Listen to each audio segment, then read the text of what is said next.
Grabe yung Lebron no, sa fourth quarter gustong mangwasak ng ring. Maaga namang nilockdown ni Marcus Smart itong si KD. Alam rin talaga ni Smart kung saan pupuntiryahin ang Rockets sa mismong ulo. Pero leeg yung tama First half halos 20 points din ang nagawa ni KD. Pero kitang kita yung pressure na binigay sa kanya dyan ng Lakers. Dahil halos 3 points lang sa second half yung nagawa niyan. Literal na lockdown mga pare ko yung ginawa dyan. Kita yung pressure Lalo na sa field, jump shot at putback. Hindi rin talaga ganun kadali na pigilan yan. Pero katulad ng sinabi ni Smart, hindi mapipigilan si KD pero pwede nilang pahirapan. Itong si Luke Kennard naman ang nagpahirap dyan sa Rockets. Halos galing sa kanya lahat kasama si Smart yung opensa nila sa early momentum. Pero sumabay pa rin ang Rockets dyan mula sa paint. Kaya halos dumidikit lang ang laban nila.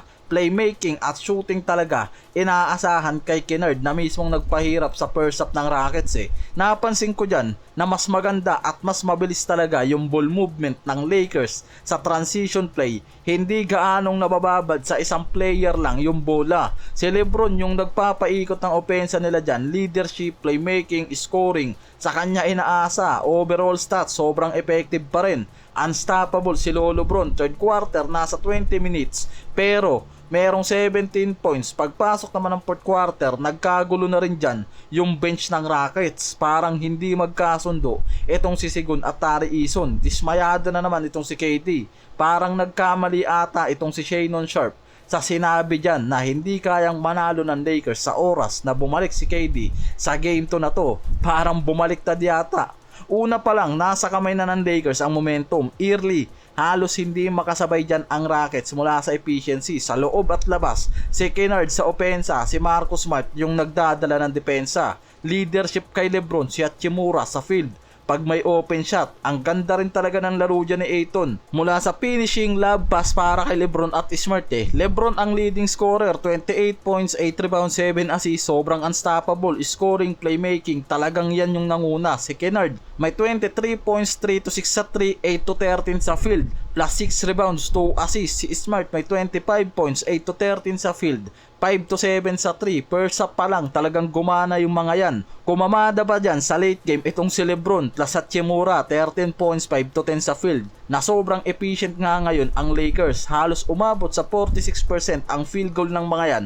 46% din sa 3. Samantalang bumagsak sa 26% lang ang shooting ng Rockets mula sa 3-point area. Halos field at paint lang rin yung mga yan sumabay Ang maganda dyan, halos nagkaroon ng malaking support ang Lakers sa bench scoring. Halos lahat may contribution offense to defense. Nilockdown nila dyan itong si KD at Alperen Sengun. Yan mismo yung nakikitang dahilan bakit sobrang nahirapan ang Rockets. Hindi nila pinababayaan na makakuha si KD ng easy basket dyan. Si Smart mismo yung trumatrabaho dyan. May pagkakataon pa na half-court defense agad yung ginawa niyan. First half pa lang, si Sengun hindi gaanong makakuha ng pwesto sa ilalim. May Lebron, Bando, Jackson Hayes o Ayton na sumasalubong sa kanya. Kaya yung mga forward lang halos yung gumawa dyan ng scoring. Hindi sapat para sabayan ang Lakers sa efficiency, lalo na nung pumasok yung second half.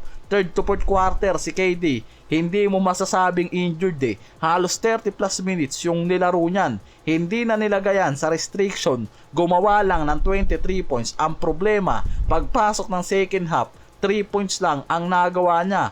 Kaya talagang naging inefficient si KD pagpasok ng third quarter dahil kay Smart talagang lockdown defense ang ginawa dyan. Katulad ng inaasahan, merong pang 9 turnovers na ginawa itong si KD. Yung defensive scheme ng Lakers na ginawa kay KD sa game 2 na to, parang ginawa nila nung regular season. DNA na ni Smart Double team strategy tuwing hawak si KD ng bola sa half court. May primary defender agad, Smart o wing defender. May help defense agad para i-pressure si KD na sobrang effective. Kundi pilit na tira na uuwi sa turnover yung play nito. Kaya yan yung kahinaan na sinamantala ng Lakers. Nakakuha pa ng run ang Rockets pagpasok ng fourth quarter pero sa dulo talagang sinecured na ni Lebron. Kahit may pressure, nakakabawi sila sa transition offense at mabilis na ball movement.